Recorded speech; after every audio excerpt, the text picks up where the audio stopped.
Just because the past didn't turn out like you wanted it to doesn't mean your future can't be better than you imagined. Good evening and welcome. This is Face the Nation. At a time, a budget was to be tabled in Parliament and the future of our Sri Lankan citizens were to be decided upon for the year 2019.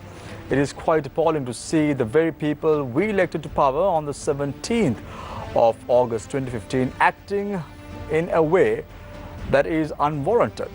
This is Sri Lanka. In 2009, we ended a war. In 2015, we wanted change, and that's exactly what the people decided. However, now it's quite appalling to see how things have unraveled and unfolded in the last few weeks. Who are the biggest winners and who are the biggest losers in this political game? To discuss all this and more, we've invited three guests to our studios this evening as usual. Joining us this evening on the show is Professor Rajiv Vijayasinghe, former Member of Parliament of the United People's Freedom Alliance. Nice to have you on board, Professor Vijayasinghe. Good to be here. Also joining us tonight on the show is Harshan Rajakarna, Member of Parliament representing the United National Party. Nice to have you on board as well, Harshan. Also joining us tonight on the show is Dr. Nalinda Jayatissa, Janata Vimukti Peramuna Member of Parliament.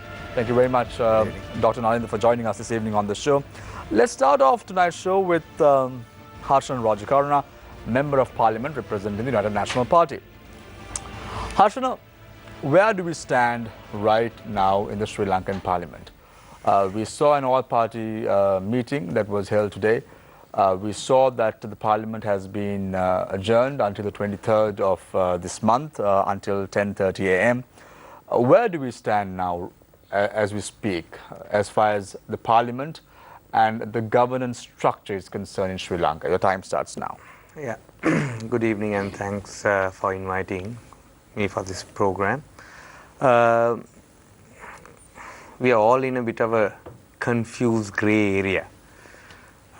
Unfortunately, we have to face the fact why this happened. On the 26th of October, with no one knowing, usually when a prime ministership is given to a person, it's quite a spectacle.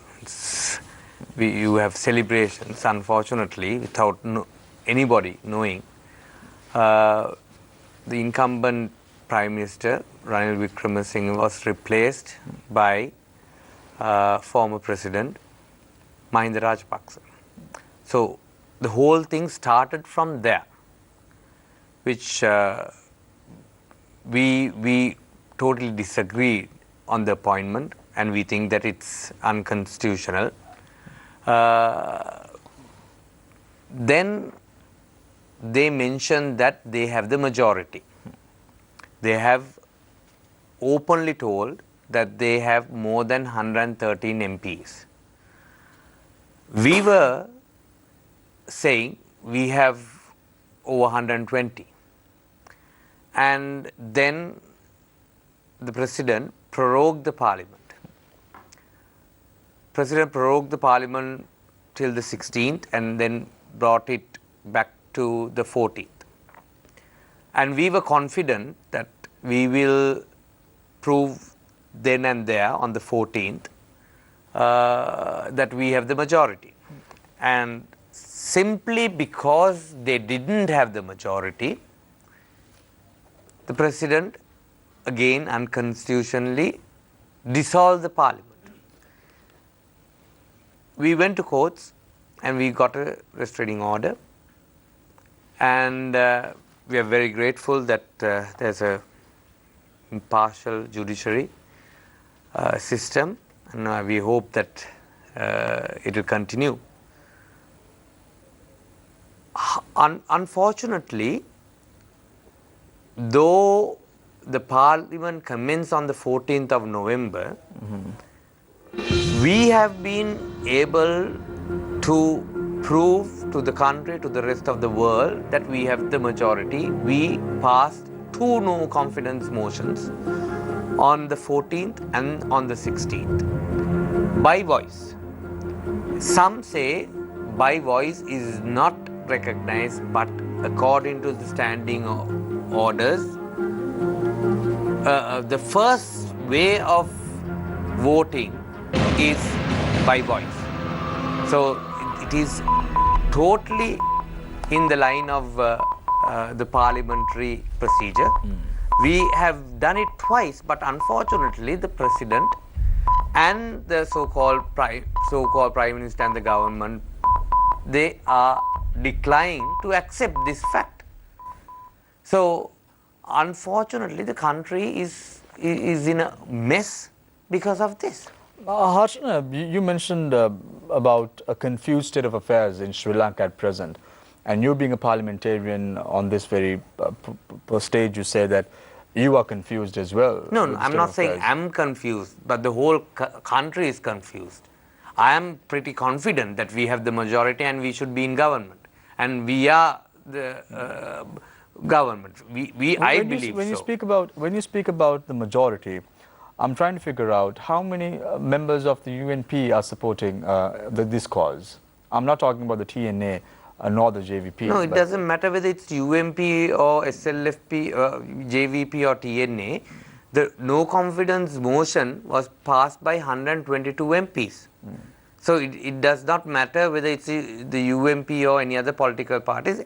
As members, 122 members are against the current so-called government. Yeah, but this goes back to parliamentary tradition. Why? Because it seems that the TNA right throughout during the last 3 years being in the opposition has been supporting the UNP, isn't it? Or Not even exactly. the JVP for that Not matter. exactly. Is this the ethical? JVP and the TNA both have supported the government when there are motions that is favorable to the country, not to the UMP. So They likewise, during the 100-day program, 2015, January 8th till the August 17th, 2015, the Rajapaksa members also supported us. So, are they traitors then? If you call the TNA and the JVP traitors now, then they should be also traitors then, right? Thank you very much, Harshan Rajakara, Member of Parliament representing the United National Party. I now move my attention to Dr. Nalinda Jayathis, Janata Vimukti Peramana parliamentarian. Dr. Nalinda, initially, your party leader said that they will not support any party in Parliament. This was quite evident. Member of Parliament Andrew Kumar Disanaga said they are not going to get involved in this state of affairs or politics in Parliament. However, now it seems that the JVP is also supporting the UNP. We see a lot of U-turns taking place. We see Speaker Kharu Jayasuriya initially saying that he's going to recognize Mahinda Rajapaksa as a Prime Minister, and then taking a U-turn and saying, no, I'm not going to do that. And then you have the JVP initially said will not support any party, but now it seems that they are supporting the UNP. What is the stand of the JVP? Yes. I'm sorry. Yes. The no confidence motion was not brought by the Absolutely. UMP. It was brought by the JVP. Yes. So you can't say that they are supporting us. No, we are actually supporting them. In this game of politics, Harshana, you and I very clearly know how it works. So let's not talk about which political party is supporting which political party. But in a nutshell, the U-turns that are taking place within the parliamentary framework, isn't it quite absurd to see this, Dr. Nalinda? You being a professional and you representing the JVP now, how do you view all this? First of all, thank you very much for inviting us to discuss this matter. Anyway, we are not supporting anyone, either UNP or Mahinda Rajapaksa or UPFA. Still our stand is we are not supporting Mahinda Rajapaksa or Ranil Wickremesinghe or anyone for this Prime Minister post. But we see from October 26th night, we can see the political coup continuing in this country. It started in 26th night, and there are 3-4 steps now going on. So we want to defeat this unethical, anti-democratic an unconstitutional political coup. Because if we let this type of political coup going ahead, so we can face, we will may face in future even. That's why we involve this matter, and we promise the people, not in the parliament, even it's outside, we will do our best to defeat this political coup. Anyway, we submitted that two no confidence motions. They are, I mean, we didn't write anywhere in this no confidence motion that we are supporting Ranil Wickremesinghe or UNP or anyone else. That is, we want to one thing, that in October 26th, we believe that now the president appointed a parliamentarian who is not having majority in the parliament. Second, we against that the joining the parliament to take the space to form the majority. Third thing, that the purchasing parliamentarians for maybe 100 million to 500 million, and that the last thing is after we passed two no confidence motions, according to the constitution, the president should take that two no confidence motions, and he has to take actions. But all these procedure violated by the president. That's why we recognize this as a political coup, and we are trying to defeat it for the future and for the political stability of the country. Otherwise, we don't want to put our 6 votes for anyone to form other government or to make one as the premier. Dr. Nalendra, that itself seems like a very confusing statement. I'm posing this question to you. Why? Because you say that you don't either want to support Mahinda Rajapaksa or Ranil Wickremesinghe to be the next Prime Minister. So you bring in a no confidence motion. If that is the case, who do you think should be the Prime Minister of Sri Lanka in the future? No, let the parliament to decide. If But anyone has majority, in the proper way, if someone can get the majority. But it's the president who is going to appoint. Yes, the Prime president Minister can appoint, Yes. but the person who becomes the prime minister should show the majority in the parliament. So let's say 122 members are now supporting a no confidence motion. Yeah. That's clear, right? Yes. And majority of them are the UNP. Yeah. So does that mean that indirectly you are supporting Ranil Wickremesinghe to become the Prime Minister of the country? Because you need to be clear. No. Your stand has to be quite clear. Because Yes, it seems we that are- the we are JVP, very clear, we are very JVP clear. doesn't have a stand on this, so either supporting a political party at present, invariably saying they're not. But what is really happening? Now, according to the constitution, now by 48(2) section, now there's no prime minister or the cabinet. So now president has to appoint someone. So let the president to do that task, and after that we can see if he or she is having majority in the parliament. So you're supporting the UNP. No, Who are you supporting then? I don't know, but we support that no confidence motion against that procedure, wrong procedure, continuing since 26th October. If it comes to a position where you need to show of hands to elect a Prime Minister of Sri Lanka, who would you support then? If the JVP is told to, at least on a voice vote or on an electronic basis vote, who would the JVP support then?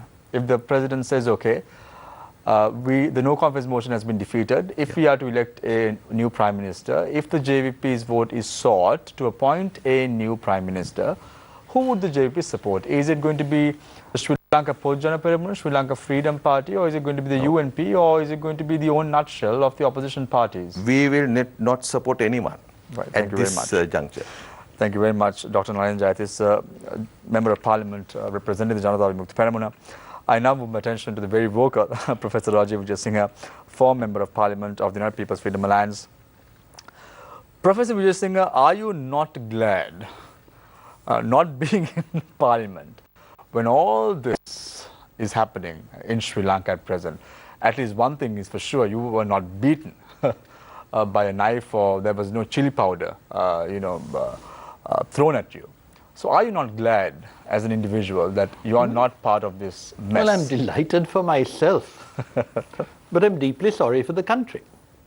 And the reason I'm very sorry for the country is that if you look at the Hansard of the debate on the day 19th Amendment was passed, you will notice that there were actually only two people who tried to introduce some sanity into the discussion. The first was Dinesh Gunawardena, and the second was myself. There was actually one point which has to deal with the power of the President to prorogue, which I had forgotten. I was reminded of this today. You see, one situation at the moment, there is no doubt that the President can prorogue Parliament whenever he wants. That is absolutely clear. There are no limitations on that power. Many people won't remember that there was a limitation on the power to prorogue until 2015. If there was a motion to impeach the President, he couldn't impeach Parliament. He couldn't prorogue Parliament. That provision was removed. And I was reminded by a friend just this evening that the Speaker had actually asked Dinesh Gunawardena, do you have anything to say about this? And Dinesh, it was such a farrago, he didn't. He turned to me and said, and I'm afraid I also said no at this stage, no. Because I also was very tired. As you know, I proposed about 20 amendments. I kept being shouted down by both sides. And, in the end, one gives up. You can't be a lone voice. Now, maybe this time, too, I could have tried to introduce some sanity. I was very touched talking to my two young colleagues. And I think I'm older than the ages of both of them put together. I was really quite surprised that there was such confusion about the two issues. Dr. Jatista said they wanted to fight the constitutional coup, as he called the dismissal of the Prime Minister. Now, to me, you challenge that in the courts. The Constitution is ambiguous as it is about dissolution. There can be arguments both ways. It should not be decided by the President or the Prime Minister or the Speaker. If there is ambiguity in the Constitution, it must be decided by the courts. I'm really surprised that the UNP hasn't gone to court to challenge the dismissal of Ranil Wickremesinghe.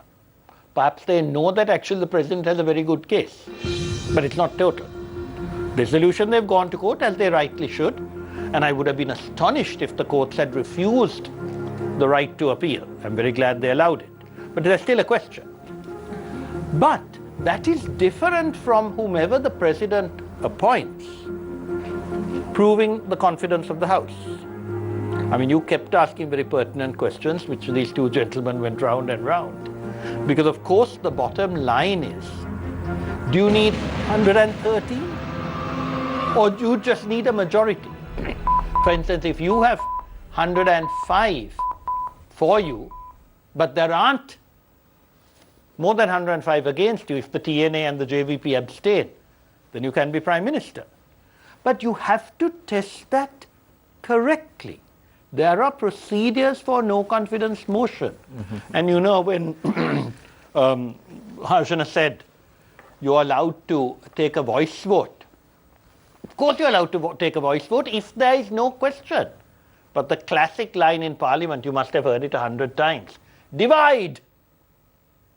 If the Speaker says the ayes have it or the noes have it, the minute one member says divide, you must divide by name. Because you cannot allow things to be decided by this. And, I was really rather shocked to be told that, the TNA and the JVP are in fact in opposition, but they only support the government on essential issues. Have they forgotten the way provincial council elections were delayed? So, in a sense, one of the things that the JO have been saying, that there is collusion between these three parties, is not something new. Now, I think the situation is very clear. You go to court to challenge the dismissal of the Prime Minister. You secondly have a formal vote of no confidence prepared in the way of the standing orders, and you cannot suspend standing orders in order to do something so important. And I think the government should really allow such a vote of no confidence to take place as soon as possible in accordance with the statutory provisions. Professor Jayasinghe, in this equation, you have three major players. One is President Maithripala Sirisena, Prime Minister Mahinda Rajapaksa, and then you have leader of the UNP, Ranil Wickremesinghe. One may think that the smartest politician out of the three right now is President Maithripala Sirisena. Why? The position of Prime Minister Mahinda Rajapaksa is in limbo. The position of Ranil Wickremesinghe, who is also vying for the post of Prime Minister, is also on limbo. That makes one man the smartest politician out of the three. What are your thoughts on this? It doesn't make him the smartest, he's president. It's a very simple fact. Sri Lanka has, which many people don't still realize, a presidential constitution. Sri Lanka elects an executive president for what used to be a 6-year term. It's now a 5-year term. During that period, he is the executive head.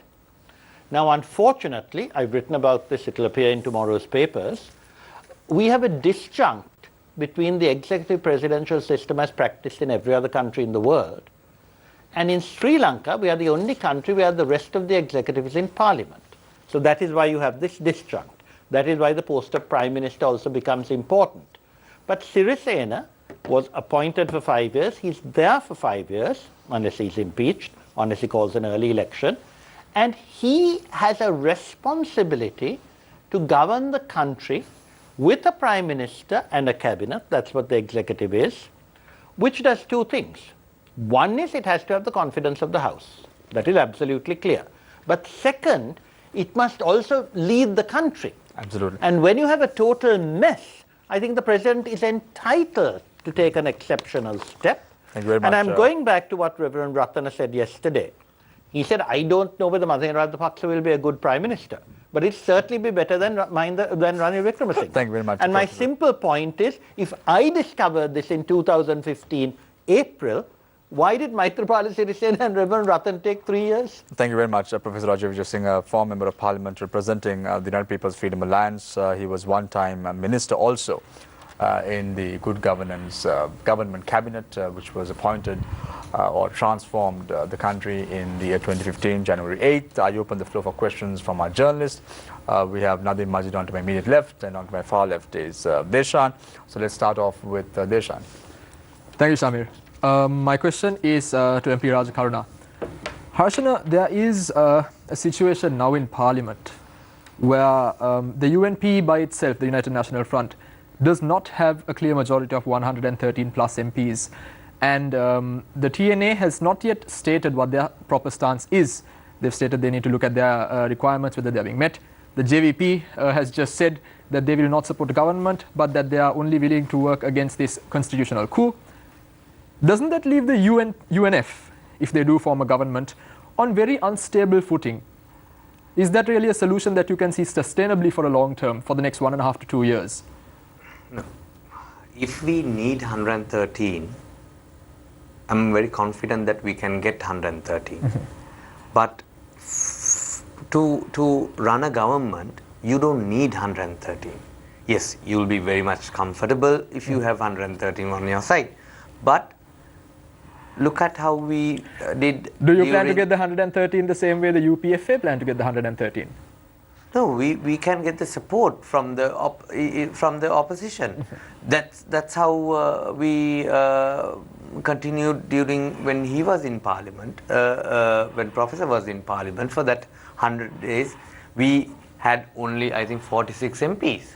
But one could argue at that time, Harshana, the former president, upon losing the election, he handed over the powers to President Maithripala Sirisena, and they agreed to support the agenda because they had been defeated electorally. Yes. Now the thing is, neither the JVP... If I may add to that, I think, Harshana, the way we looked at it was we were supporting Maithripala Sirisena's agenda. Unfortunately, most of it was twisted by Ranil. However- but we were supporting the government of President Sirisena. Right. Yeah, absolutely. So it was a government led by President Sirisena, but the premier was Ranil Wickremesinghe. So you can't say that it's solely Maithripala Sirisena I who didn't ran say the that. show. I Yes, didn't so say that. I want to make I it, just want the leadership clear. I want to make a point that there was President Sirisena and Premier Ranil Wickremesinghe. Right. And even now, even though we don't have 113 MPs from the UNF, we still have the majority in Parliament, and we can have no doubt that we can continue and win all the bills that is. May I make a slightly correct that? You see, this is where the confusion lies. We have, I think if Harshana were to say Mahinda Rajapaksa doesn't have a majority at the moment, I would not challenge that. But you made the point the UNF also doesn't have a majority. No. When you say we have, the argument is we can count on the TNA and the JVP. Even the JVP have said, So- no, you can't. No,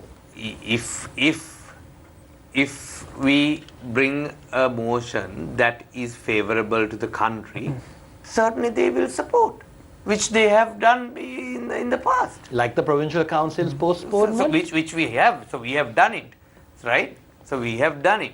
So that's my point is that we can continue going ahead with the government. But Harshana, the thing and is- we are confident that we can get 113 if we have. So if like Professor says, he agrees that Mahinda Rajapaksa doesn't have the majority At present. right? Then shouldn't it be? Shouldn't the government be the government, not the government, not the parliament, the government be dissolved? I understand. Harshana, but- And the premiership should go to someone else. Correct. Who is it? Who do you propose to be the Prime Minister or the next Prime Minister of the country? Ranil Wickremesinghe, because he was the Prime Minister then. We have the majority in UNF members, and we have no division there. But there is a call within the UNP itself that Sajid Premadasa should come out and take over the premiership of And Shamir, the if I may party. add to My that, dear, if I may add to that, even the Sajid president. Premadasa, Honorable Deputy Leader of my party, has specifically mentioned that he is supporting Ranil Wickremesinghe in this matter. So I don't Ranil think you and I, Wickremesinghe you and I specifically can, you and I can't argue on that. No, when he says that. I agree, Harshana. Right. Now I don't know whether you remember that he said last week, a week is a long time in politics. And even a nanosecond is a very long time. But Harshana, Professor Let's- Vijay Singh, let's- that let's logic, not- that logic let's not of try and create a problem that is not there. Okay, we are all here to get back What to we're government. trying to do, Harshana, But is Har- resolve a problem that is Harshana, there. let's take the discussion wouldn't away you from agree, No, no, no, Professor- Let's take the discussion away from the UNP leadership I for a minute. have no problem. I think Mr. Right Sajid now. Premadasa will come at the right time, and Right. we will bring him for the next election. Let's take the do that. discussion We'll away from not- the UNP leadership. Let's look at the national Yeah, issue. exactly. Correct. Exactly. So what I wanted to bring to your attention is that I'm sure you know, being a sitting member of parliament, that the UNP has constantly stated that the next year and the year after that is one of the heaviest years in terms of paying back your debt burdens. Absolutely. I think in January, Dr. Harsha De Silva said there's about $100 million to be paid. Now the Agreed. thing is, in such a circumstance, it's not very easy traditionally to come to a political agreement without having a bit of leeway. And in a period where you need to be strict, where you need to be disciplined, can we continue running the country like this? Even if the UNF manages to run a minority government, can they get the necessary bills passed and the necessary motions passed to ensure that the country moves forward? Absolutely. We are very confident that we can do that. Look at the mess that we are in right at the moment. There's no stability in the country. All the donor agencies have suspended, or rather halted their operations. We are in a big mess when it comes to one of our main income earnings is tourism. Right? There's about 30% cancellations already. So we are in a huge mess. Mr. Rajakarna, I think there needs to be a correction when you say all donor agencies have halted No, the I said operation in the most. country. You said all, but doesn't Okay, matter. sorry. No, not at all. If I see your said point. all, I see your point. correct myself. I have no I see your problem in point. that. I see your point. Dr. Jatis, I want to ask you this question. I was originally going to ask this from Mr. Rajakarna, but I think it's relevant to you as well. Soon after the President issued the Gazette dissolving Parliament, the United National Party, the Janata Vimukti Peramuna, the Tamil National Alliance, Mr. Ratnajeevan Hool from the Elections Commission and several others immediately went to the Supreme Court to challenge the President's Gazette notification as unconstitutional. However, given the fact that the JVP, the TNA and the others who are opposing the appointment of Mahinda Rajapaksa as Prime Minister and the sacking of Ranil Wickremesinghe from that position, do you find it strange that none of you have gone to the Supreme Court to challenge that previous Gazette, which you say caused all this trouble in the first place? I think it's not matter with the judiciary. We can prove it in the Parliament. If someone have, I mean, even Mr. Mahinda Rajapaksa is having majority, he can choose a majority in the Parliament. It's no problem. If right by the election of 17th August 2015, either any party is not having the clear majority in the Parliament. Even UNF has 106. So With the SLMC. SLMC 1. Yeah. So 107. When by the Constitution, President can appoint a parliamentarian when the President thinks that he is having the majority. But this majority should prove in the Parliament. If the President But that's the key thing. The fact that this majority needs to be proven in the Parliament. I'm not talking speaking of what is ethical or unethical or what is right or wrong. Simply by going by what the law says on the matter and what procedure is, it's very simply the President may appoint the MP whom in his opinion commands the majority in Parliament.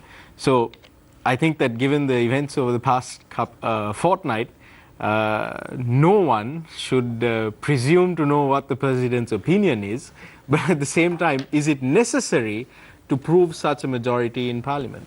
Yes, without a majority, how the government can run? I mean, the main two responsibilities of the Parliament. But that's what happened in 2015 as well. They had a government without a majority. Yes, that is 100-day. That is 100-day program. So, but there are two main responsibilities in Parliament. One thing, lawmaking. Other one is the financial control. Without having majority, so how this Mahinda Rajapaksa and this so-called government can run the Parliament? That's a problem. So that's why President can appoint either one of the MP in JVP, but we are having 6.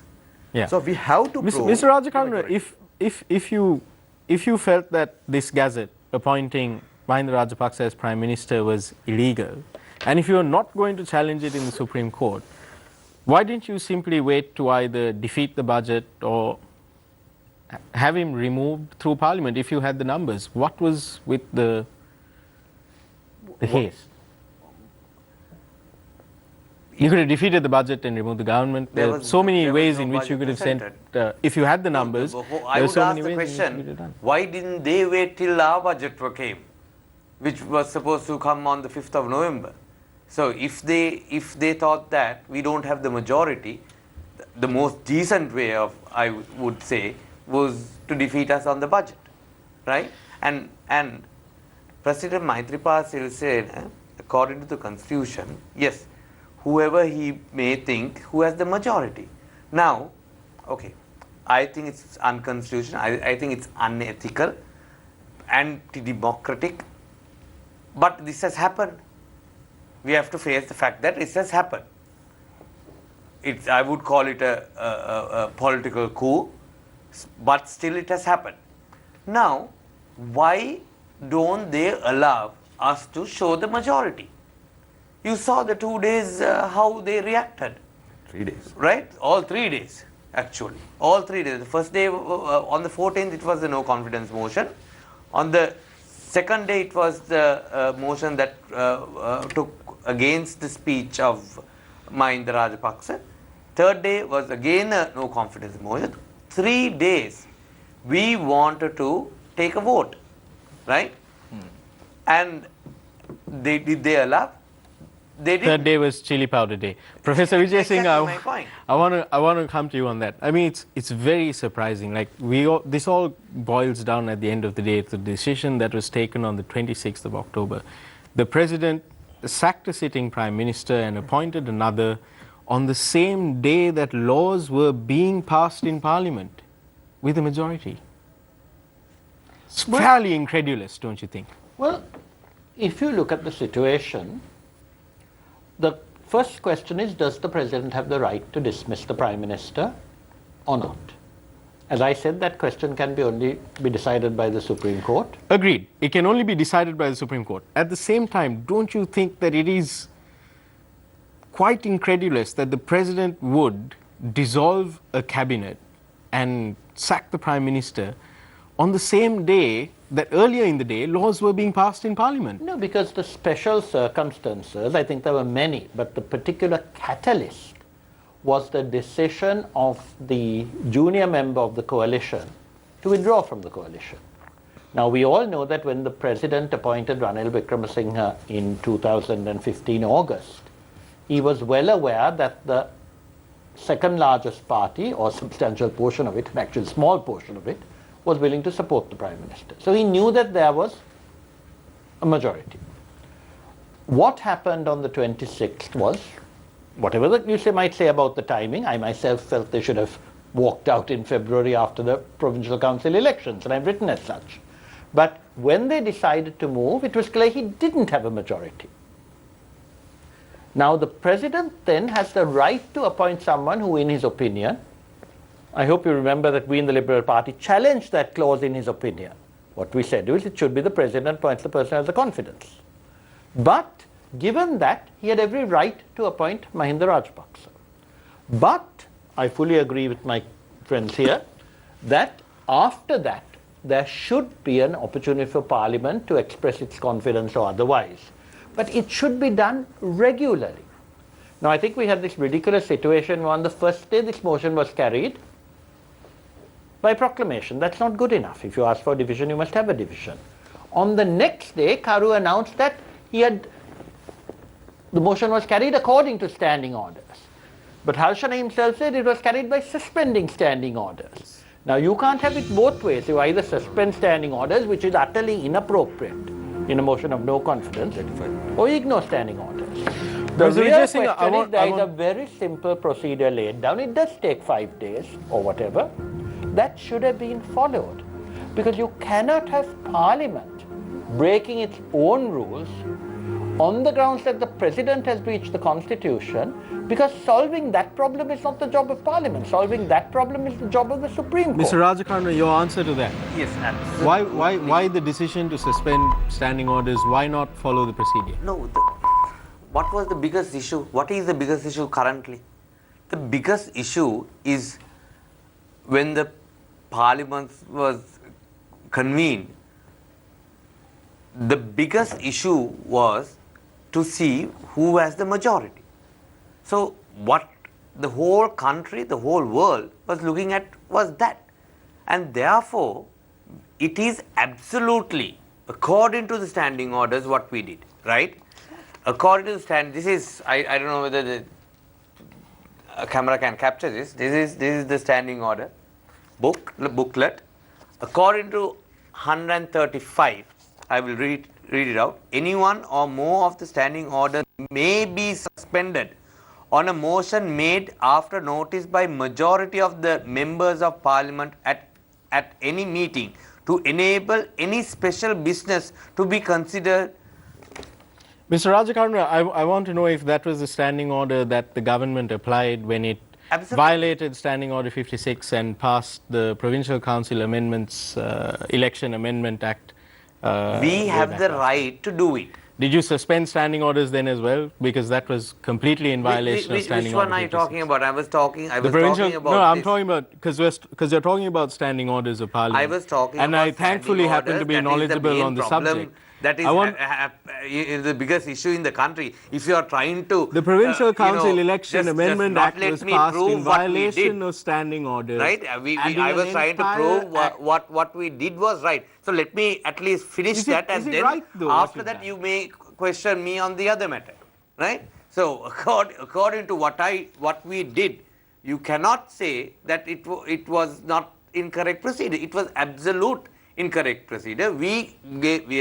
It was Mr. Sumandiran who proposed this motion, and Vijitha Herath seconded it, and I wanted to tell you, not that we didn't want to go by name, or not that we didn't want to go by electronic voting system. Unfortunately, they didn't allow that. Speaker was not able to do that, not that Speaker didn't want to. Therefore, just to prove it, we 122 members signed in writing. We gave it to the Speaker, and the Speaker sent it to the President. So But what Mr. more do you want? Mr. Rajakarna, under the Parliament Powers and Privileges Act, you could have taken action against these errant MPs. You could have adopted a resolution in Parliament, or as Which an we will individual be doing MP, that. you could have gone to the Speaker, asked him to Already refer the it to the Speaker Attorney has, General to take it to the Supreme Court. Why Already the wasn't that Speaker done? has attended to it. It has already been done.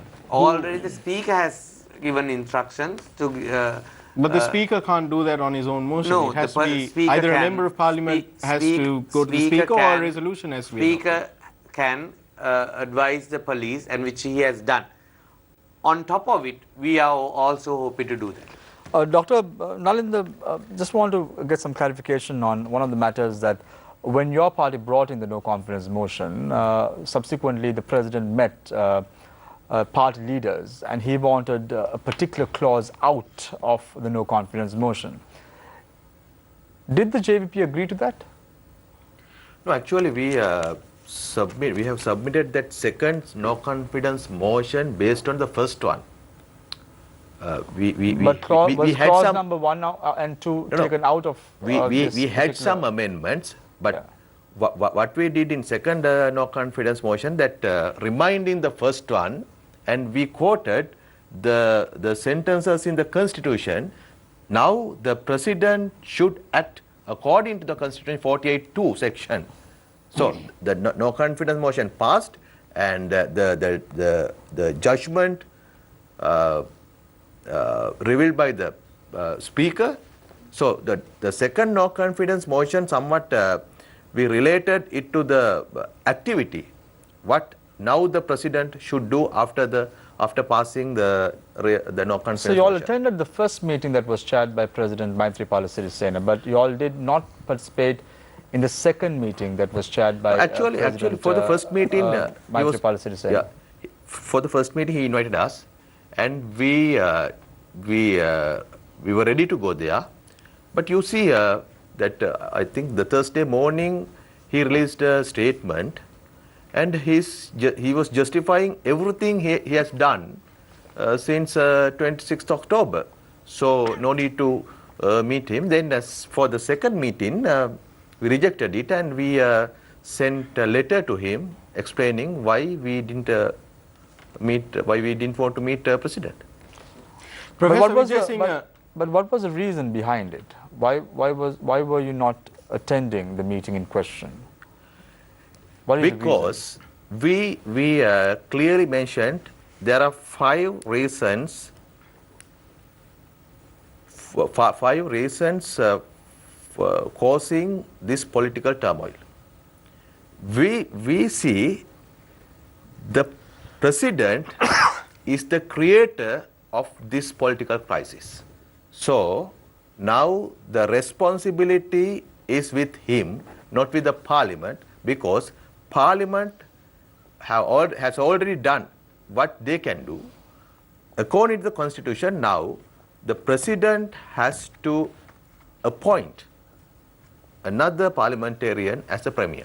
Professor Professor Singh, we have Vijay Singh, on Nadeep, what, we have a question from a viewer. Professor Singh, the question is, when the Parliament is usually prorogued, you see the President coming and opening the sessions of Parliament. However, this time around, the president did not do so. Why is that?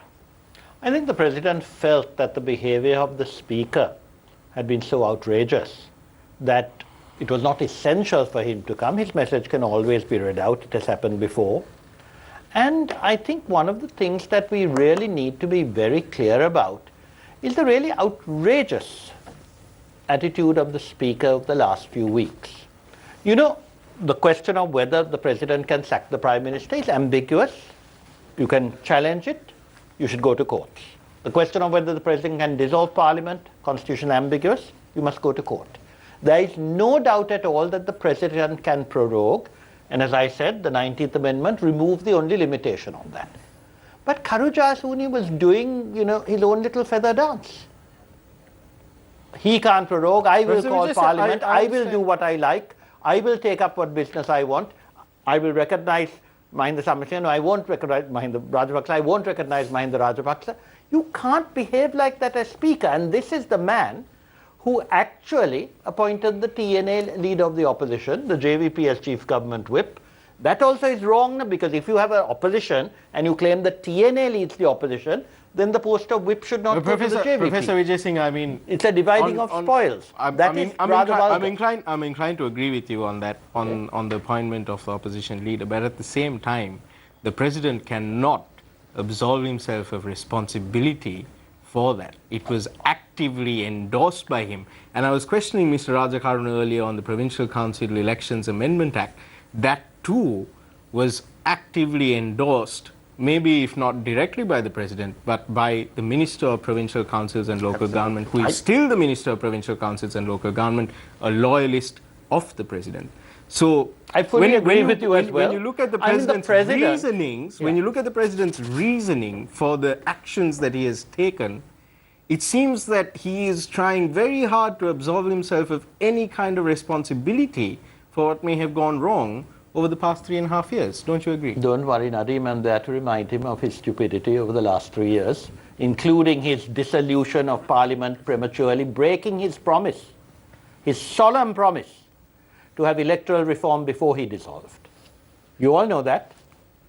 And as I said, we have had people who have been playing games for the last few years.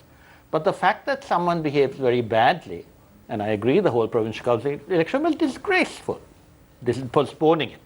But you have to remember that Parliament took the final decision, and as you said, they played hell with standing orders and everything, in order to deprive the country of democracy. Professor Vijay Singh. So I'm not challenging your point, but I think what finally swayed the president, it was far too late. If you read my writings, I said you have done this before, was I think his far too late realization that Ranil was selling the family silver. So then don't you feel that you're being a little too lenient on the president and a little too harsh on the speaker? I'm not being lenient on the president at all. But it's like Reverend Ratna said, I don't know whether Mahinda Rajapaksa will be a good prime minister, but he'll be damn better than Ranil Wickremesinghe. Thank you very much. Similarly, I also feel that in the present context, what the country needs is a new government. I personally have to say that I'm very sorry that the president moved to dissolution. I rather suspect that the government had a majority, but there are stories that Basil Rajapaksa actually denied the majority in order to provoke dissolution, because my great fear is that if there is an election, the government will come with a large majority, and what I really want is a strong opposition. Thank you very much. I think the country needs a strong opposition and a government that will not sell the family silver the way Ranil was doing. Thank you very much, gentlemen, for your thoughts. In the first and second round, we're now going for a short commercial break. When we come back, we discuss about the dissolution of Parliament and the events that unfolded in Parliament during the last 2 weeks or so. Stay connected, stay with Face the Nation. We will be right back.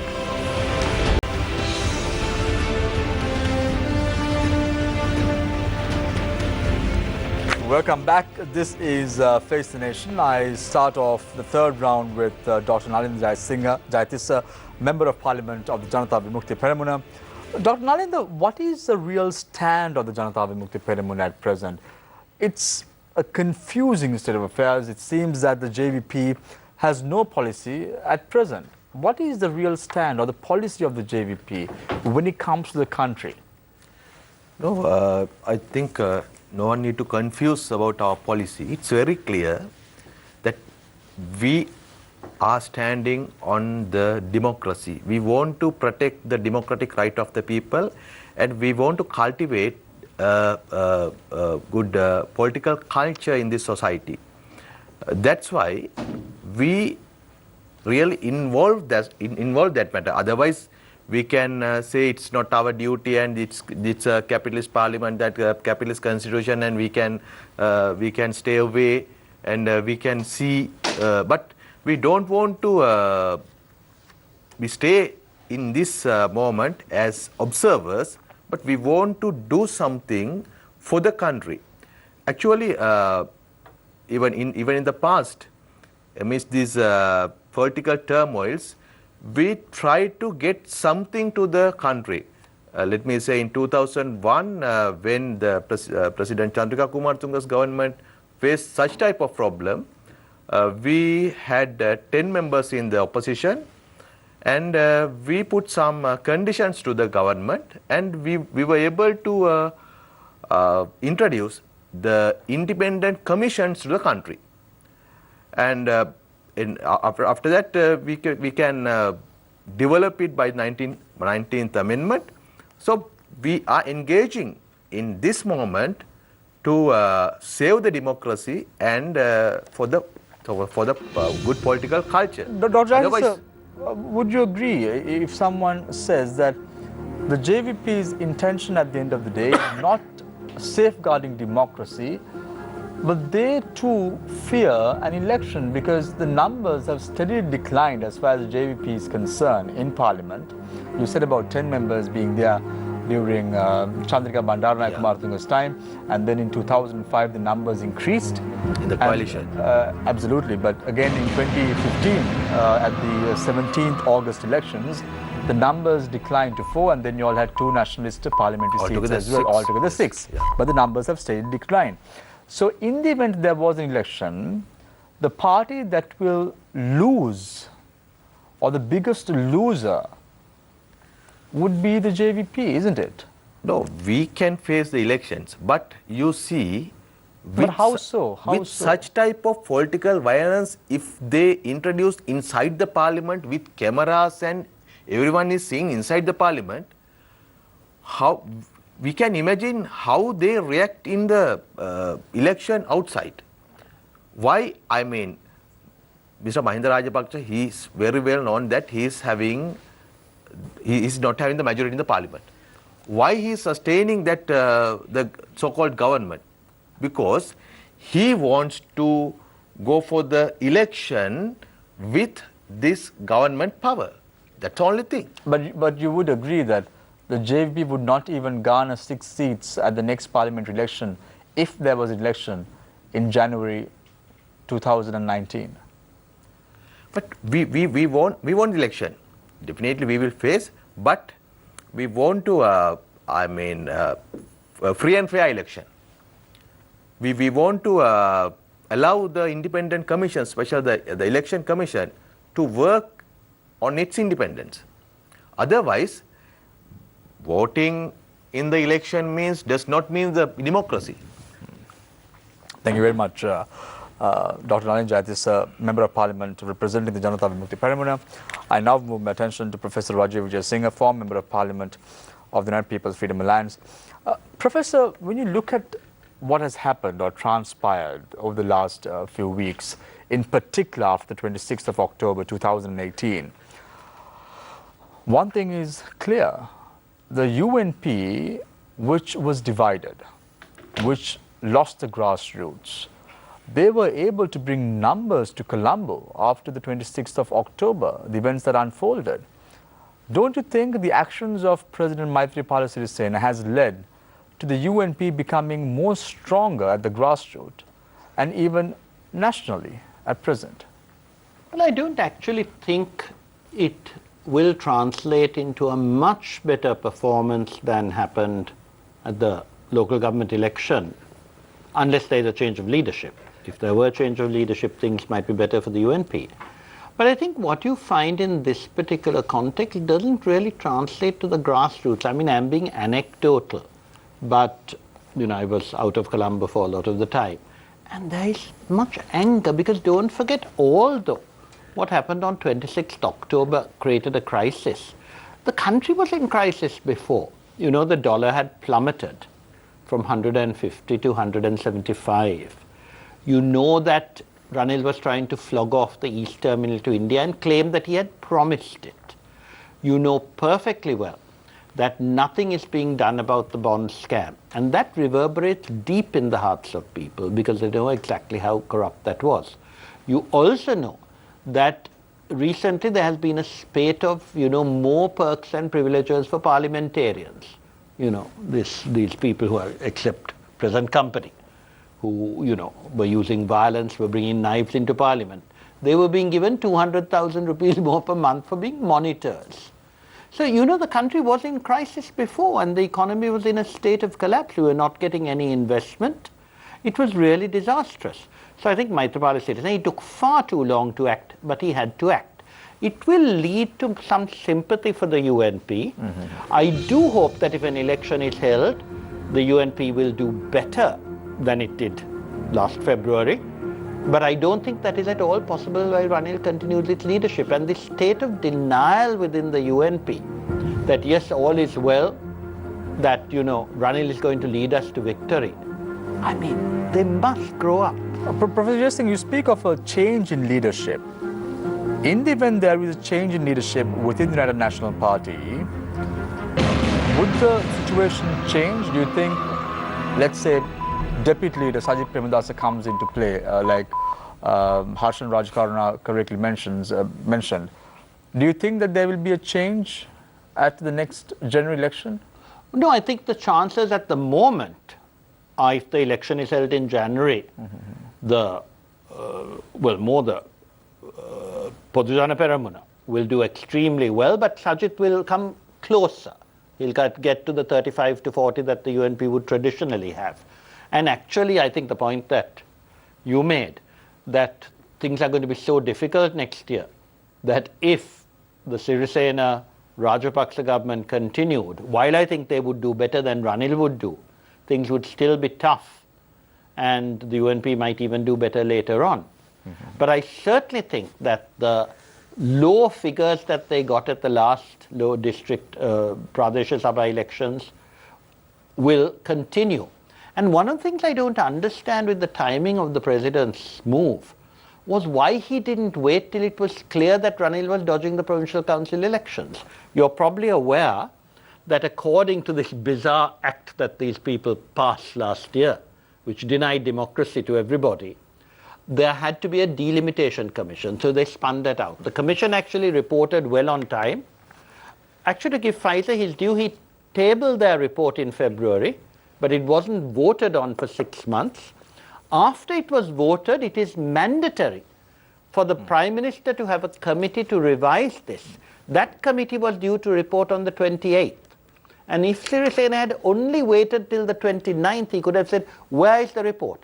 I still don't understand why Mahinda Rajapaksa as Prime Minister doesn't convene the committee, produce the report as it is, or be able to reveal to the public that Ranil did nothing about it, because that would make it very clear that, I'm sorry, the UNP government has been dodging elections with a vengeance. Thank you very much, Professor Rajiv Vijay Singh, a former Member of Parliament representing the UPFA. I now move my attention to Harshan Rajkarna, Member of Parliament of the United National Party. Harshan, they say there are no friends and enemies in politics after all. This was quite evident when the all-party meeting convened today. You saw President Maithripala Sirisena, Prime Minister Mahinda Rajapaksa, lead of the UNP, Ranil Wickremesinghe, yesterday. All three met. And they decided that when the Parliament convenes today, they are going to postpone the sittings until the 23rd and then appoint a Parliamentary Select Committee. Now, who is fooling who? My question to you is very simple. The people at the end of the day see a Parliament I think which goes fighting for days. Nalinda mentioned about 3 days of violence in Parliament, and suddenly all three of them get together, united, have a meeting and then decide very collectively, let's call Parliament, convene Parliament on Tuesday, and let's postpone and let's appoint a Parliamentary Select Committee. I'll get back to what the Parliamentary Select Committee later, but who is fooling who? No, when the president invites you to come for a all-party discussion, I think it would have been good to have everybody, all party representatives. JVP had their opinion that they are not going to attend. The Speaker did not attend either. No, Speaker had called and said that he has another meeting, as far as I know. Okay. Right? I take that. As a No, response. fair enough. Yeah. For whatever reason, I think it was good that Prime Minister Ranil Wickremesinghe was there. I don't think it's anything negative. I think it's good that all parties went there, had a discussion. But I have to tell you this: President then and there mentioned to have the no confidence motion by name or electronic. No, but the question is not that, Bharsha. The question is, you see these leaders, you see Mahinda Rajapaksa as the Prime Minister seated in Parliament and looking at the violence that's going on. You see Ranil Wickremesinghe, your leader, the United National Party leader, being in another corner and looking at the violence that's going on. And suddenly, yesterday, there is a meeting and there is no problem at all. All three of them get together, decide on a particular agenda. No, absolutely not. We, the what's happening? UMP parliamentary group, on the first day, we were forced to go there simply because they were threatening the speaker. Not that we are the ones who initiated it. Not at all. No, I don't agree with that. I don't know whether it's a knife. According to him, it is not. But whatever, I don't agree with that.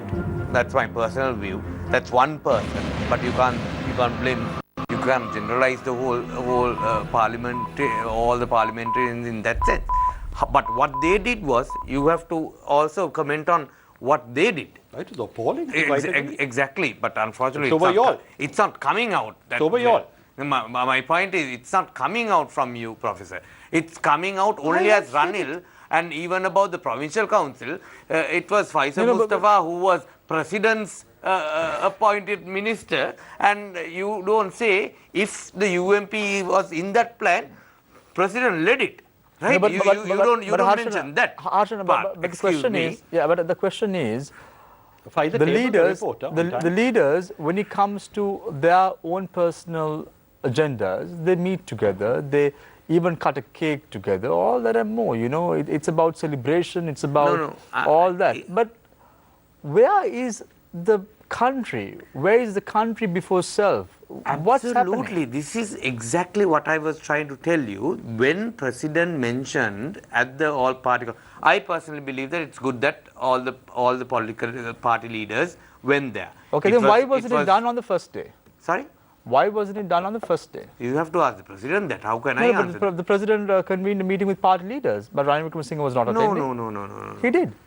No, it was representatives by all the parties that go. Sometimes the Prime Minister goes, sometimes another representative would So why go. did When you think the Speaker also convenes party leaders meeting, that does not mean the party leader has to go. It's a representative that goes. That's how it is. But yesterday, the leader of your party I think yesterday thought Ranil Wickremesinghe it would went, be and apt I for him think to go. it was a great thing that he went. I am glad that Mahinda Rajapaksa came, and other political leaders. Okay, let's now talk about the agreement that was reached about appointing a Parliamentary Select Committee. What is this all about? No, before I come to that, there was another agreement to bring the no confidence motion again by name or let us not talk about that is a very important thing. Let me explain that, and I will come back. Okay, now what is the that. Parliamentary Select Committee? Explain to us about that. Give me a minute to explain that. Yeah. So today when the Speaker called the party leaders meeting, our representatives again asked to do the vote according to President's requirement. But they are all playing a game. Okay, They agreed there, and at the parliament they don't allow you. So Parliamentary Select Committee. Yes. Now tell me about that. What is a Parliamentary Select Parliament Committee Select going to do? Committee, it's a committee of selection. So it is a very important thing, especially in this situation where all the committees members are appointed by that. So representatives from each political party are in this particular committee, and that committee selects, for example, if it's a committee on a specific committee, they appoint those members. So how would things change on the 23rd of, how would things change? Especially for the on management 23rd? committee, for the business committee, to Yeah. appoint the business So committee. on the 23rd of this month, how would Yes. things change by appointing this Parliamentary Select Committee in question, or is it another farce? No, I think they are going to have a party leaders meeting again on Wednesday, and they will discuss what they are going to do on Friday. Right, I open the floor for... my in conclusion, my point is, Yes. none of this is important. The most important thing is to show the country and the world who has the majority. Harshana, to be very- Unfortunately, they don't give that opportunity. Harshana, to be very fair, I think all this will go on until the 7th of December 2000. That's not what we want. That's not what 2018. we want. And probably then we will see, when the court decides the way forward for Sri Lanka, I think at least then we will see some sort of consensus between the political parties in question. However, I let the court decide, and as it's... And also today in court. at the committee, I have to mention that we brought a motion. If you allow me, I can. Yeah, very read it, quickly, which very quickly, We are yeah. going to bring it on the 29th. On the 29th, a motion where this House on the 16th of November 2018 accepts the official statement made by the Honourable Speaker on the 15th November 2018. Right, so that's being very optimistic. Let's first of all finish on the 23rd of November is what's going to happen, and then let's move on 29th of November later on, Harshana. So let's Will park you that. allow me to No, continue this? let's park that for the moment, and let's talk about. Let's Sure. give an opportunity for our journalists to pose some questions to you. So yeah, Deshan. Thank you, Samir. I want to take this opportunity to ask Dr. Nalinda Jayathis a question. Dr. Jayathis, now before the 26th of October, you always staunch critics of the economic policies followed by the government. And even the president, if I'm not mistaken, Professor Vijay Singh, alleged that the UNP's economic handling was a serious concern for him. Dr. Jayathis, do you think we were heading in the right direction before the 26th of October? No, that's why we had a very big demonstration on 23rd October against the economic policy of the government, especially the UNF-led economic policy. We are totally against that. But there are ways to change the government. Right. One thing in the election, during the elections, someone can show the majority in the parliament. Otherwise, the people can force the government to resign. That are ways. We asked anyone, the parliamentarians or any party, right, come in proper way. So there are standing orders, there's a constitution. We can't breach whenever we want to break them. But according to these laws we passed in the parliament, right, we will go that way, and we will form a government and show the majority. That's the problem. Right. So our opposition over this economic policy is same. Right. Mr. Rajakarna, I want to give you an opportunity to address these allegations. Now, the president has said he's not a big fan of the United National Party's economic policies. The JVP has maintained this. The TNA has highlighted that the north and the east tend to be the least developed areas in the country, and that is a problem as well. Now, who in the UNP is in charge of the economy? No, I think it's very unfair to blame everything on UMP. We all make these decisions in the cabinet, and the head of the cabinet is the president. We have a finance minister from the UMP. Correct. We had a state or deputy from the SLFP. So it was a joint thing. If we had... Who was that? Lakshman Yapa, Lakshman Yapa, no? So... Two of them. Iran was also there. Yeah, later on. So this was a joint government. Yes. If we had done wrong things, I think that we have done quite a bit of wrong things, wrong decisions. That way, I'm a critic when it comes to the previous things. For some things that we did, but you can't say we haven't done anything good. I think that we have done some. We have taken some brave decisions. We have taken some very good economic decisions. We have spent a lot of money on health, education, housing, which we have done a lot. Minister Sajid Premadas has led a massive when it comes to housing. Minister Akhil Viraj Karyavasam on education, things that we have done. 1990 ambulance service was great. Do you approve of his pitch on the vouchers? I haven't seen. If he has Just wanted seen, to check. I don't know. I don't Vouchers know about for that. school uniforms. Now, Mr. Rajakarna, But my point is, okay, the picture, let's forget about it. I think the insurance scheme for every child was a great thing, right? The housing, the road development work, the megapolis work. You know, we had some amazing development, especially even in my electorate. Through megapolis, we were able to develop a lot of towns. But Harshana, you're quite well aware that even the school textbooks that were to be printed for the year 2019 was delayed because the Minister of Education, that's Akhil Viraj Karyavasam, wanted to change his picture on the textbooks that were coming out. Nothing could make him look good. But Yeah, if that is the case, I don't agree with yeah, that. but I don't agree that with is that. the case. So It's yeah, not about so I told you there are hiding things that. that I don't agree. But So why isn't that haven't the you said reason? this in public? But isn't that I the have reason? criticized So both the isn't- president isn't- and everyone in isn't this private. public?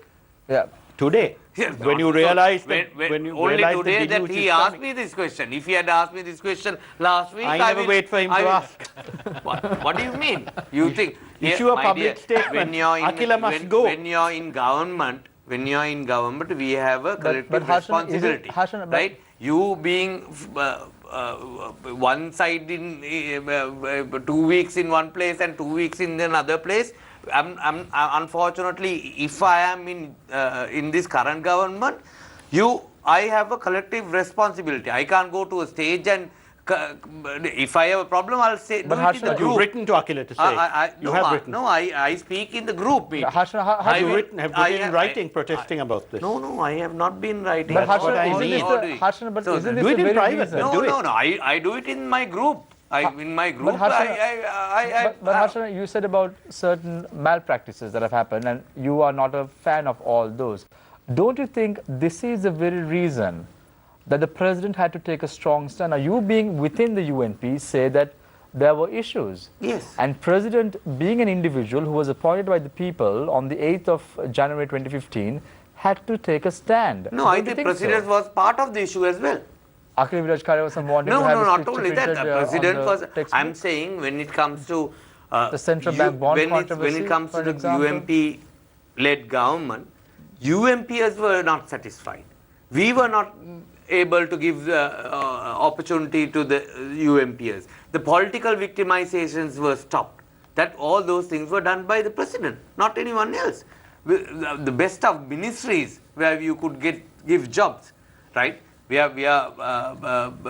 were not having them. So the president was also part of the problem, and not only the president, and his group. But we had to work with. I wish we even though we had differences, we were able to do it for the sake of the country. Harshan, I appreciate your honesty. I think it's very good to hear politicians taking responsibility for decisions that may not have worked out too well. But now the thing is, we are at a situation where we are in a crisis politically, where nobody knows their lefts and rights. But the thing is, at the end of it, did the United National Party take a short-term decision for short-term political gain to defeat the last government?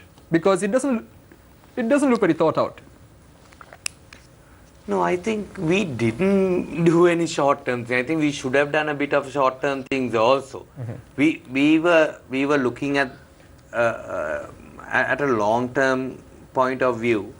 No, I understand, but what I'm asking you is, you are criticizing the president, which I completely understand at this juncture, but did you not know? No, I'm not criticizing the president, but I would blame him for some of it. And you can't blame only the UMP. That's what I'm trying Correct. to say. Fair enough. Right? He was also in this government. So He the was president, that the Prime Minister should both take responsibility Absolutely. for the current state of affairs in Sri Lanka. Absolutely. Absolutely. so no, Nalinda- Yeah. but, you know, we still were able to have a great things as, you know, media freedom. Yeah, but You know, I think it's a great thing. Look at what has happened in the last 3 weeks. Again, Rupayani and ITN. What has happened to them? What happened to all? When we were in government, the opposition were also invited. Are we invited now? It's the same thing that happened before 2015. January 8th. Now, Dr. Nalinda, now you hear Harshan Rajakaruna very correctly mentioning about past wrongdoings of the government in question. Now there is an opportunity to create a new government, and that's exactly the step that the president has taken. In a situation like this, why does the JVP bring in a no confidence motion when there's an opportunity to correct the path in which the country was moving forward? Why? I mean, we don't believe that that Mahinda Rajapaksa and his gang are going in a correct economic policy. So you mean to because say- we once we defeated not only his anti-democratic activities, but his economic activities. So you do mean to say, if it was not Mahinda Rajapaksa, if it was someone else within the Sri Lanka Freedom Party, that the JVP would not have moved this motion in question? Anyway, I mean, in the beginning, at the beginning, I said very openly, we have no choice in UPFA or UNP as a premier. Right? If we have a chance for JVP, we will take it. But it's I mean, we have only 6 seats, so let them to decide. But we want anything happen in a democratic way. So it would have been very easy, Nalinda, if your party really wanted to do a service, why not openly say that you all support the UNP, We are not and then probably take a ministerial portfolio, 1 or 2, and then start serving the people? Why don't you all resort to that? No, this This is like you trying to throw especially stones our economic by policy hiding is totally behind the fence. against our economic policy. What we believe is totally against the UNP policy. So we don't want to enter their government. So what is the ultimate objective? Because you bring in a no confidence motion. Yeah. You want Prime Minister Mahinda Rajapaksa to be defeated. Fully understand. There's no question Actually, about this is that. not against personally Mahinda Rajapaksa. Yeah, but against To defeat the improper way. Right. So what is the option? So what are you all vying for? What do you all envisage? Who do you want to support? Because at the end of the day, you just being a no confidence motion alone doesn't solve the problem. There has to be a resolution or consensus. So let the in assembly Parliament. decide. Who should decide? The parliament. So then, which party would your party, the JVP, support? No. Because your 6 votes are going to be extremely crucial. I said clearly, Yeah. we will not support any person at this premiership. So then you all will abstain from voting. Yes. That's definitely. 100% sure. No U-turns. 100% sure. Either nothing of that Ranil, sort. Mahinda or Sajith in the premiership this problem, we will not support anyone. We engage only to correct that undemocratic procedure. Professor Vijay Singh, there's one of the main reasons to oust or to go for a common candidate in late 2014 through the machinations of the Venerable Madhula Vesobita Thera, various other groups, sort of a collective political force came together to remove the former government from power due to various abuses, not only limited to corruption. Today, there was some, I'm not sure whether this news is disconcerting or not, whether this is just a run-of-the-mill transfer or not, but the timing of the transfer is concerning. CIDOIC, Mr. Alvis, who was investigating several key cases with regard to attacks on journalists and other key cases involving prominent persons in the former regime, was transferred to Negombo, I believe. Is this not concerning? Don't you see the re-emergence of a pattern of impunity, of a lack of accountability, I mean, we accuse the immediate former government of Ranil Wickremesinghe of being arrogant, but don't you see the re-emergence of the arrogance of the previous regime as well? Well, I just read about this a few minutes before I came here. And yes, if what you're saying is true, that this was an efficient police officer who was doing his job, then it is a pity that he has been transferred. But I do want to say one thing that I said in 2015, and I will say it again now. You see, I think one of the things the last government, the Ranil Wickremesinghe and Sirisena government, did absolutely wrong was to engage in vindictiveness. You know, once Mahinda Rajapaksa and his government were defeated, and I still think the change was needed, not because of Mahinda Rajapaksa himself, but because there were people around him who were behaving in an appalling fashion. I think there should have been an agreement to say, Mr. President, you did a great job in winning the war and saving us from terrorism, but there were lapses. I think the change has come, but we will continue to honor you. However, we will work towards what I call restorative justice. You know, I suggested this. I wrote to Karu, who was meant to be Minister of Good Governance, and he kept telling me, you know that I know I'm not trusted now, so I can't do anything. You know, Karu was in his, Ranil doesn't trust me. Now he's doing his best to make sure that he's more trusted. So you need to take responsibility for the statements that are making. I'm totally responsible for everything. If I've written about this, Shamir, I don't need you to tell me. No, but I you need to talk take openly about responsibility. everything. I know you all are frightened. I take full responsibility. We are not frightened, but you need to take responsibility for the statements that you make, Professor Singh. What I suggested, I wrote to Karu about this. I did make it clear. Every single person in a public position, parliamentarians, ministers, their assets declarations must be published without anyone asking for them. And anyone should have the right to inquire into them, to criticize them, and there should be an agency to investigate such criticisms. What you have, you talk about transparency. Ranil Wickremesinghe refuses to let his assets declarations be revealed. Saman Ekanaka cons Dr. Jatis, I remember the last time you were on the program, you gave an undertaking that you would push for public access to asset declarations. But why don't you stand up against Ranil? He has refused, you know that, no? You know that Dr. Jatis, the last time he was on the show, gave an undertaking. He gave an undertaking, you remember? But last 3 weeks, you can see what happened in the parliament. That is no excuse not to bring my... Follow it up. But Dr. Jatis, don't you think that what is happening in parliament right now is all the more reason why the public need to have access to the asset declarations of MPs? But no, without a doubt, we all agree on that. Yeah, but why not do anything about it? But it was going on. Speaker was leading the whole. Harshana, can we count on you to follow up? Everything I told him in 2000. We will reverse this situation. Can we count on you, Harshana, to also make I assume that most of them have already done, because we have done it all 3 years. Harshana, there is a difference between putting your asset declaration not submitting and publishing it. Why did Saman Ekanaka refuse to give the Prime Minister's assets declaration?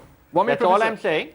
And the very fact why would Saman Ekanaka because he's the Secretary of the Prime Minister. But Professor, while you say that, you must also mention the fact that the Secretary of the President also refused.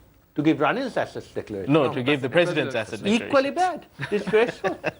But that wasn't so public. So I mean, that's what. But it comes back to this, because you're on both sides. You have MPs, academics who are blaming each other. Bring in the legislation and don't persecute. Because what did you all discover? They sent these people to investigate, and whom did they charge? Lalit Veeratunga and Mr. Ranavaka. Two of the best public servants, and everyone knows they didn't enrich themselves. Why? To get revenge. But the simple thing is to get the money back from the crooks. There are crooks. None of that was done. And the biggest crook of all is now in Singapore. and Manusha Danayakara was sent there. I mean, we have been through this before. You can't say Manusha went to everybody who goes anyway. Yes. Rauf Hakim went to Singapore before the presidential election. So did Faisal Mustafa. No, I think Faisal went to Dubai. I can't. Exactly. Harshana, can we just have you on record also telling us, promising us rather, I'm sure everybody watching at home would love to know, would you also support Nalinda if he were to put forward a bill to have asset declarations made public? Absolutely. You will. Absolutely. So we'll hold you to that, gentlemen. Absolutely. Maybe that's something that you can put on the order paper for the next sitting. Sorry? Maybe that's something you can put on the order paper for the next sitting. No, I think there's a bigger issue. There's a bigger The bigger issue is the crookedness, man. There's a bigger issue in the country. The whole country, it's all. Do you know that, for just for the last 2 weeks. But Mr. Rajakant, don't you think that the biggest issue right now is that the entire country, the entire country from my perspective at least, thinks that Parliament is crooked, and this is an opportunity to show who the crooks are, really. No, I totally agree. When it comes to asset declaration, I think we have been giving it for the last 3 years. I think most of them have given. I don't know who have not given. No, it's not about giving it. It's about publishing it. Public access. True. I assume that anybody could report. Through information act, you can. But shall I tell you a funny thing, Mr. Rajagan? You know that until fairly recently, I think the change has been brought in now. The punishment for divulging, you had to pay a 700 rupee fee or something to get the asset declaration. But for example, let's say I got an asset declaration and I told Deshan, let's say I got your asset declaration and I told Deshan what was in your asset declaration, the punishment that I would face for divulging that information to him is worse than the punishment that you would face for not submitting your asset declaration. That's the culture. That's what that is the epitome of a culture of impunity. And Karu did nothing about it. He was Minister of Good Governance. Dr. He did Jatis, nothing. sir. And all he could say was, Ranil won't let me. No, I don't know about that. But I just want to pose a question to Harshana. Harshana, you saw many U-turns also. Now you saw Vadivel Suresh making a complete U-turn. And That's not you. It's That's a you and a you.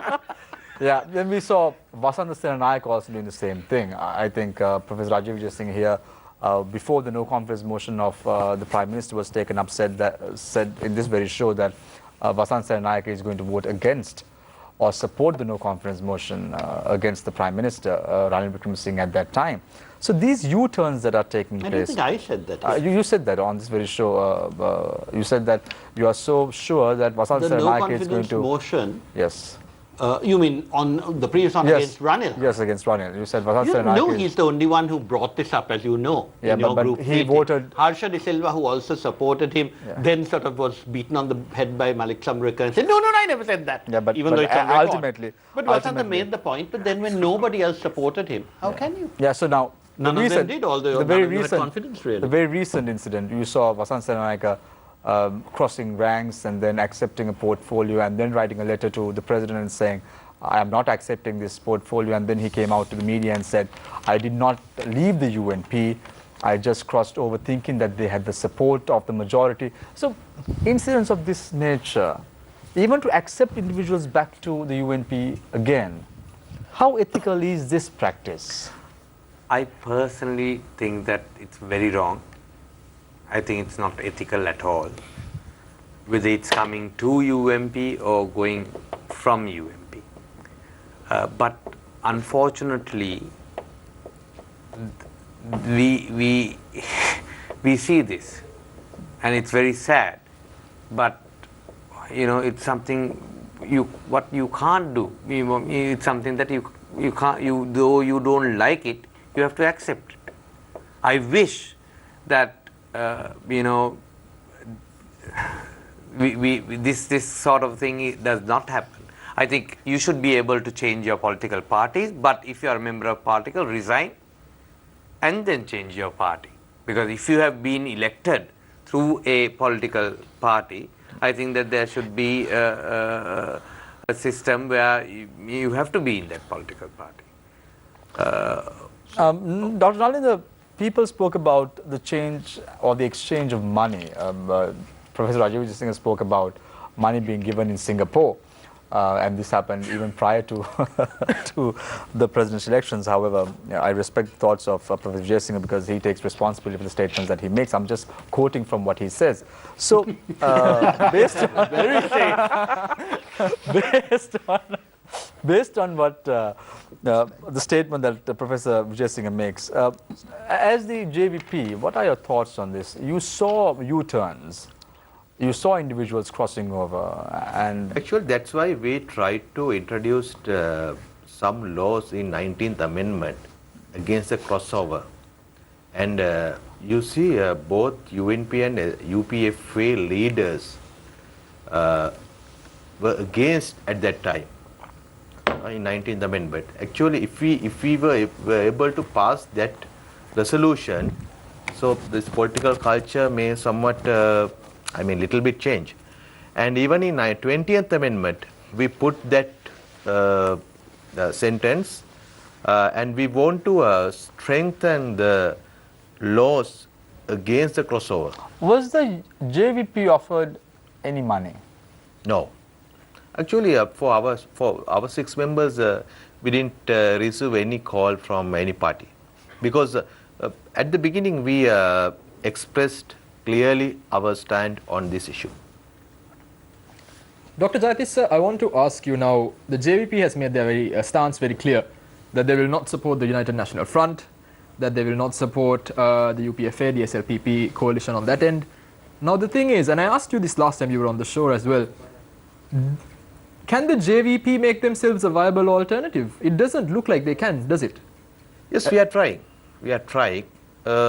Last time you mentioned that you all are trying to activate an action plan starting in January. Now, if the election is in January, you don't have a lot of time. Yes, we are organizing, especially the professionals and intellectuals in that sense. But this political turmoil actually somewhat break that our activities. Anyway, we will try to introduce before the election. We'll see. We hope that at least end of January we can submit it to the country, the national policy. Professor Vijayasinghe, there is talk in social media circles and in society in general that a new political force headed by a new prominent individual is set to come in, and he has pledged not to have any of the 225 MPs at present in that party. Do you think there is a political space in the political sphere for a party of this nature to come in? I don't think that's possible on the present electoral system. To me, one of the biggest betrayals of this so-called Yahapalana government was the complete contempt for the pledge for electoral reform that was an important part of the president's, both his manifestos, and which he solemnly pledged to the SLFP group he would ensure was done before he dissolved Parliament. And I think his failure to do that, of course, Ranil stalled on that. When we were having discussions on changing the electoral system, Mahinda Deshapriya said, "Meka bahuma lesen karanna puluwan," but Ranil was determined to stop it. And Ranil wanted the old system to continue. So he kept putting spokes in the way and annoying people and saying this will happen, that will happen, and was actually telling lies. Like the classic thing in a PR plus mixed system is 2 votes, one for the party and one for the constituency. And Ranil told me, so you're the only person who wants that now. But in actual fact, all the parties except the SLFP and the UNP wanted it. Thank you very much, gentlemen. So I think that electoral reform would have actually led to better pre-selection of MPs. And of course, if there is a third force which someone is able to lead, I think on a first-past-the-post system, they would do much better. Thank you very much. I'm afraid it's too late now. Thank you very much, gentlemen. As I did mention before when Professor Rajiv Vijayasinghe was speaking, Professor Vijayasinghe will have to take full responsibility for the statements that he make. And even Harshan Rajkaran as well as Dr. Nalin Jaitis say, if you are quoting someone else's name, we as a network can't take responsibility. It's the speakers or the panelists who are in this show who have to take full responsibility for the statements that they make. So we're now going for a short commercial break. When we come back, it's the final round. Stay connected. Stay with Face the Nation. We will be right back.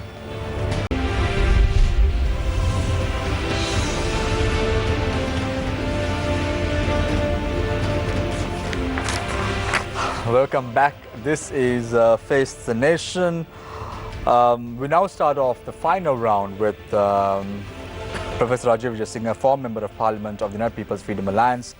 Professor Vijay Singh, Nalinda mentioned about two things. He said that it's about, the Parliament is about making laws and ensuring that there are financial controls. But right now, it seems that the Parliament is all about crippling the way in which the country is being governed, unfortunately. What's going to happen, in your opinion, being an experienced politician and being in Parliament? What do you think is going to happen in the next few weeks, the next few months?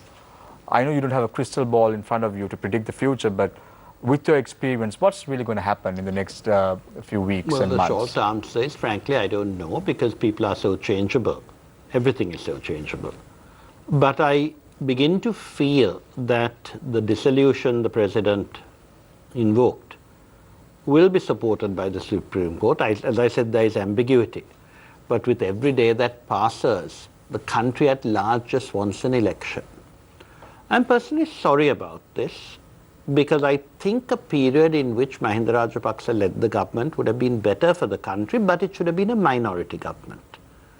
A minority government in which he would have had, let's say, 105 to 110 people in favor, a solid opposition, but there would have been an ability to have funds, but not any new legislation that was controversial. It would have been a well-behaved government. And that would have lasted for another year. And we could have seen whether consensus could have been achieved. I fear that if there is an election, it will be a much larger majority, and I think larger majorities are a disaster. I go back to the fact that Mahinda Rajapaksa in his first term was a wonderful president. He knew to work with a lot of people, but the excess of power he then got and the weakness of the opposition meant that he could indulge all his friends and hangers-on and so on. And this got worse as years passed. I mean, one of the reasons I think Ranil Wickremesinghe is so pernicious is that he has managed to destroy two presidencies. You see, if Gamini Dissanayake had led the UNP from 1994 to 2000, Chandrika would have been on her toes. And she's a pretty handy dancer on her toes. But when she can relax, she goes to sleep. Mahinda Rajapaksa, when he had to deal with Prabhakaran, was fantastic. But the minute he had no opposition, he also gave up. So I'm very keen on a strong opposition. And I fear that a January election will not give us a strong opposition unless you change your leader. The political future of the three main individuals right now, President Maithripala Sirisena, Mahinda Rajapaksa and Ranil Wickremesinghe, what's going to happen to these individuals? Well, I think President Sirisena, having floundered about, he came in as an idealist. I think he's an idealist, the weak idealist. And having allowed this plundering to go on for 3 years and these strange economic policies, the selling of the family silver, as I call it, has at last taken a decisive measure, but it's a bit late for him to rehabilitate his full reputation. But I'm glad at least now he's trying to live up to some of the things he promised. I think Ranil Wickremesinghe just has to go. I mean, you don't see anyone who has a good word for him. But he will cling on and he will destroy his party before he goes. Mahinda Rajapaksa? And Mahinda Rajapaksa, I think, will have a short innings at the head and then he'll say, no, it's time for me to go. Because Mahinda Rajapaksa in 2015 was willing to go. And unfortunately, the vindictive people tried to persecute him.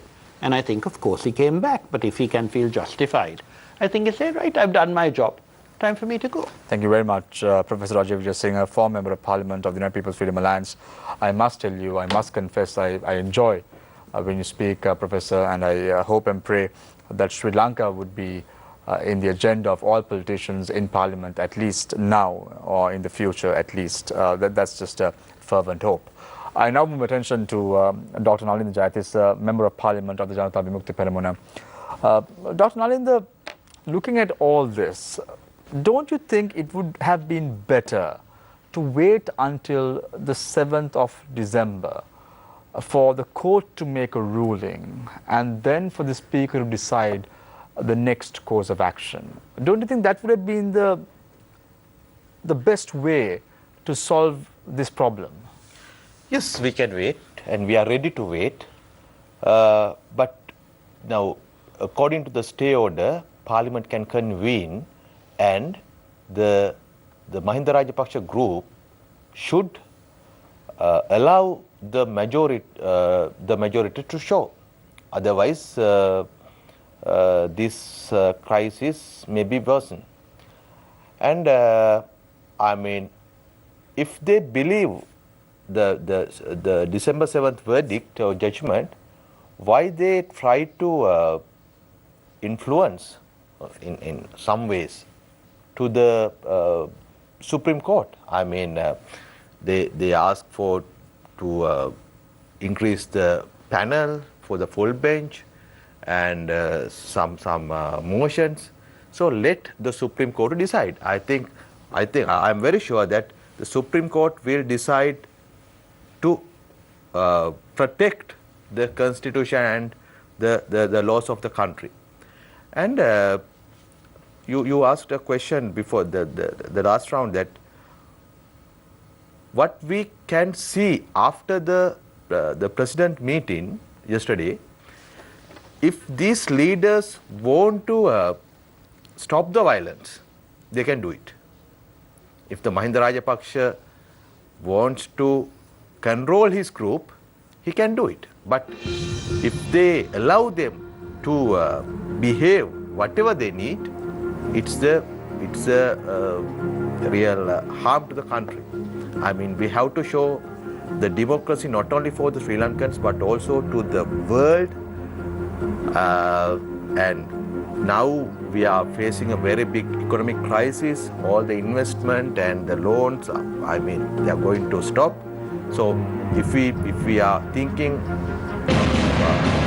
for the future of the country, we have to settle this problem very soon, and we have to obey the procedures of the court, Parliament as well as the executive.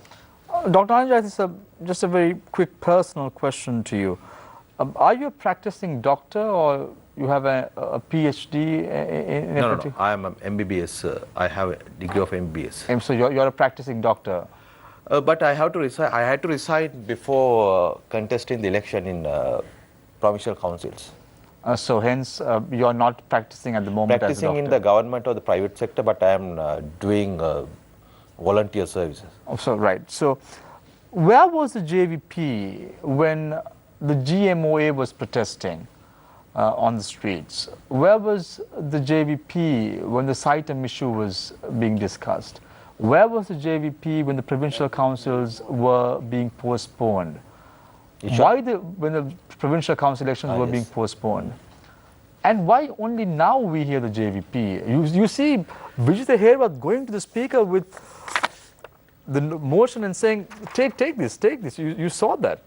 And so much of drama, even from the JVP. No, didn't you see what we did in the Saitam issue? And we want the new system, the new electoral system. Actually, we engage that discussions to change the electoral system as well as this the constitution. I mean, inside the parliament and outside, we engage to increase the space of democracy and well governance.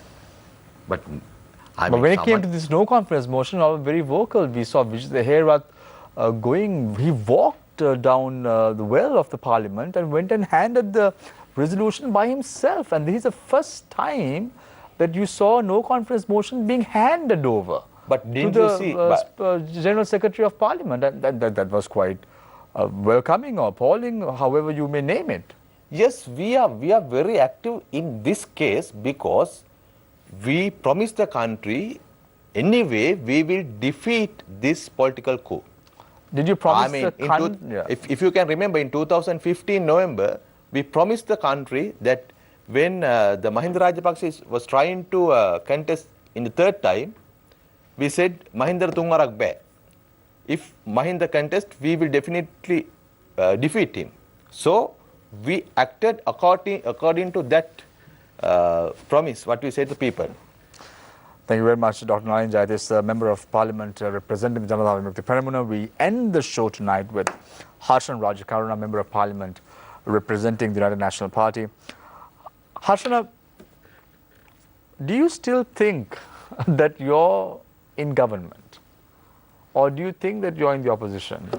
No, I think we are the legitimate government, but unfortunately, we have been faced with a political coup, and it's a complicated situation now. But this complicated situation was brought by the president and Mahinda Rajapaksa hand in hand. From the 26th of October, 3 weeks now, I think I don't see it solving anytime soon. But this has led this country, the economy, in a very negative way. I would give a small economic snapshot. Foreign investors have rapidly sold out Sri Lankan stock market and the debt market, worth 28.68 billion. 28.8 billion just for these 3 weeks, right? Because of that, the rupee depreciation. Rupee was depreciating anyway because of the international pressures. But now, because of the unrest, because of the political instability, while the other countries like India, Indonesia, Philippines, they have been appreciating the rupee, we are the only country that we have further depreciated against the dollar. So now now we have to borrow money in a higher cost. So a week before the 26th of October, we were proudly saying Lonely Planet announced Sri Lanka as the #1 destination for 2019. And now these countries are planning to put travel bans. The tourism sector has totally gone down. There is about 30-35% cancellations. So this country has gone in the very short time, in 3 weeks. So the only thing now, only the president can solve this, and the parliament. Harshan, don't you think the time has now come, because the UNP has got many instances in the past to change its leadership. We saw this in 2010 when the UNP was defeated at the presidential election, where Sarath Fonseca was your common candidate. There was a time for your party to change leadership. Very recently, we saw on the 10th of February elections, local government polls, there was an opportunity again for your party to have a different kind of leadership. And that did not happen again either, because your party leader himself said that reforms are needed, and then just 2 months ago he said that he's going to stay on in power until 2030. These are the statements that your party leader has made over the last few months. But don't you think at least this is the time for your party leader to start thinking about the next generation? You're a very young politician, and I think you also may want a cabinet portfolio the next time you are appointed as a member of parliament. I'm not really sure, but don't you think this is the time for the UNP to at least change its leadership now and start looking ahead, looking afresh? The priority should be given to the country's situation, the crisis now. So we are all here to sort that out. But don't you agree that the situation will ease if there was someone else? It won't help anything. When it comes to the next election, we will do the needful. Then why is in January? Even if it's next week, right? We will do the needful. Let the let us handle Another that. incentive for the Supreme Court to dissolve. Let us handle that. Can we tell But the Supreme now, Court that this is a promise? now, I don't think the Liberal Party can change the UMP leadership. I'm not in the Liberal Party. Oh, you're not now? No, no, no. Oh, sorry. That's a firm promise, sir. We hold you to that. But must hold you to that, young man. now, the whole problem is we need to have stability. For us to have a stable country, a stable government, stable economy, we need to show that whoever, if Mahinda Rajapaksa has the majority, let him run the government, be in the government, will go to the opposition. If UMP led Ranil Wickremesinghe, if we have the majority, let us run the government. But what they are trying to do by boycotting all the voting procedure in the parliament is not helping the country at all. Thank you very much, Harshana, for your thoughts. It's a pleasure listening to you as well. Thank you very much, Professor Rajiv Vijayasinghe, for joining us this evening on the show. Harshan Rajakaruna, the young Member of Parliament of the United National Party. And thank you very much, Dr. Anil Jaitis, representing the Janata Vimukti Parliament, for joining us this evening on the show. Thank you very much, Desha, and thank you very much, Nadeem, for joining us on the show tonight as well. I leave you tonight with a quote, as I always do. You can't connect the dots looking forward.